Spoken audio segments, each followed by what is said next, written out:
Berikut ini adalah kisah inspiratif seorang mualaf yang menemukan kedamaian. Namanya adalah Clara, seorang wanita muda asal Jerman yang sejak kecil dibesarkan dalam keluarga ateis. Tak pernah sekalipun ia diajarkan untuk berdoa, mengenal Tuhan, apalagi percaya pada agama.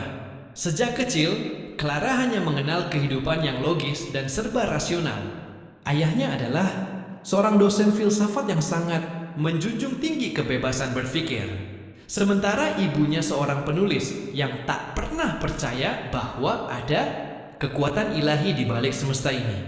Namun, hidup Clara berubah karena sebuah mimpi, selembar Al-Quran, dan seorang teman muslimah yang tak pernah memaksanya, hanya menemaninya dengan sabar dan tulus. Bab 1. Kekosongan di tengah gemerlap dunia. Clara tumbuh menjadi pribadi yang cerdas dan mandiri. Di usia 22 tahun, ia sudah bekerja di salah satu perusahaan teknologi besar di Berlin. Gaji besar, apartemen modern, dan hidup yang bebas, semuanya tampak sempurna. Namun, entah kenapa, Clara sering merasa sepi. Ada semacam kekosongan yang tak bisa diisi oleh pesta, belanja, atau pencapaian karier. Suatu malam, setelah pulang dari pesta kantor, Clara duduk sendiri di balkon apartemennya.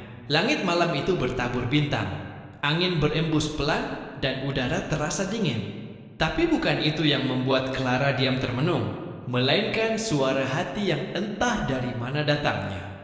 Ia bertanya dalam hati, untuk apa semua ini? Apa makna hidup sebenarnya? Pertanyaan itu menghantuinya berhari-hari. Ia mulai membaca buku-buku filsafat, meditasi, bahkan ikut seminar spiritual. Tapi tetap saja, hatinya belum juga tenang. Bab 2. Pertemuan yang mengubah segalanya. Saat musim panas, Clara mengikuti program pertukaran karyawan ke Dubai selama 6 bulan. Di sanalah ia bertemu Aminah, seorang perempuan berhijab dari Indonesia yang bekerja di divisi HR. Aminah selalu terlihat tenang, ramah, dan tidak suka membicarakan orang. Ia punya aura damai yang membuat siapapun merasa nyaman di dekatnya. Clara yang terbiasa skeptis justru penasaran. Kenapa kamu bisa tenang seperti itu? Tanyanya suatu hari. Aminah tersenyum. Karena saya percaya Allah selalu bersama saya. Saya tidak sendiri. Jawaban itu membuat Clara tertegun. Bukan karena isinya, tapi karena cara Aminah mengatakannya, penuh keyakinan, tapi tidak menghakimi. Sejak hari itu, Clara mulai banyak bertanya. Tapi Aminah tak pernah memaksa, hanya menjawab saat ditanya, dan lebih sering menunjukkan lewat sikap.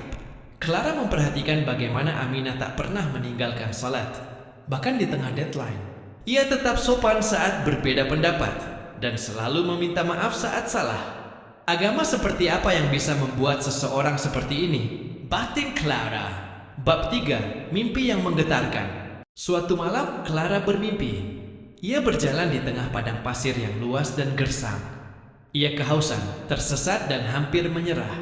Tapi tiba-tiba muncul seorang lelaki berjubah putih. Wajahnya tak terlihat, tapi tangannya menunjuk ke arah sebuah cahaya terang di kejauhan. Ikuti cahaya itu, katanya. Clara terbangun dengan napas memburu dan hati bergetar. Ia tak paham apa arti mimpi itu. Tapi ia merasa mimpi itu bukan sembarang mimpi. Paginya, ia mencari tahu tentang Islam, membaca tentang Al-Quran dan kisah para nabi. Yang membuatnya terkejut adalah ternyata Islam tidak seseram yang selama ini ia dengar dari media. Bahkan Clara merasa seolah menemukan sesuatu yang telah lama hilang. Bab 4. Air mata di dalam masjid. Suatu Jumat, Aminah mengajaknya ke masjid, bukan untuk sholat, hanya melihat. Clara pun datang. Saat masuk, ia disambut dengan senyuman para wanita muslimah dari berbagai negara. Tak satu pun memandang aneh atau menghakimi. Bahkan ada yang memeluknya hangat. Ketika azan berkumandang, Clara merasa bulu kuduknya berdiri. Air matanya menetes tanpa sebab. Ada sesuatu dalam lantunan itu yang seolah memeluk jiwanya. Setelah sholat, Aminah membacakan terjemahan Al-Fatihah. Clara terdiam. Tunjukilah kami jalan yang lurus, adalah kalimat yang terus terngiang di benaknya. Dari itu, Clara merasa untuk pertama kalinya dalam hidupnya, ia dekat dengan Tuhan. Bab 5. Aku bersaksi. butuh waktu 2 bulan sebelum Clara benar-benar mantap. Ia tidak ingin gegabah. Ia belajar, membaca, bertanya. Dan akhirnya, dengan mata berkaca-kaca, ia mengucapkan 2 kalimat syahadat di hadapan imam dan beberapa sahabat barunya. Aku bersaksi bahwa tiada Tuhan selain Allah, dan aku bersaksi bahwa Muhammad adalah utusan Allah. Tangis pun pecah, tapi bukan tangis duka.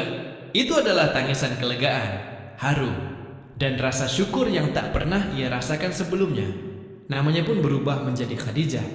Clara, sebagai penghormatan kepada istri Nabi yang ia kagumi karena keteguhan dan kelembutannya. Bab next, perjalanan tak selalu mudah. Menjadi seorang mu'alaf bukan perkara mudah. Clara harus menjelaskan ke keluarganya, menghadapi teman-teman yang tak semuanya mendukung, dan beradaptasi dengan kehidupan baru. Namun, setiap kesulitan ia hadapi dengan tenang, karena kini hatinya punya pegangan. Ia belajar salat, puasa, dan membaca Al-Quran perlahan-lahan. Ia bahkan mulai aktif berdakwah kepada sesama mu'alaf dan menjadi pembicara di komunitas Muslim Jerman. Dan ia sering mengatakan, aku tidak kehilangan siapapun. Aku justru menemukan diriku sendiri. Islam bukan sekadar agama, tapi jalan hidup yang menuntunku menuju kedamaian sejati. Pesan moral, kisah Clara mengajarkan kita bahwa hidayah bisa datang dari mana saja, dari mimpi, dari sahabat, bahkan dari sebuah senyuman, dan bahwa ketulusan dalam menyampaikan kebaikan jauh lebih kuat daripada 1000 perdebatan. Islam bukanlah agama yang menakutkan, tapi jalan yang menenangkan. Ketika kita mengenalnya dengan hati terbuka, tiap orang seks mencari dengan jujur, insya Allah akan menemukannya.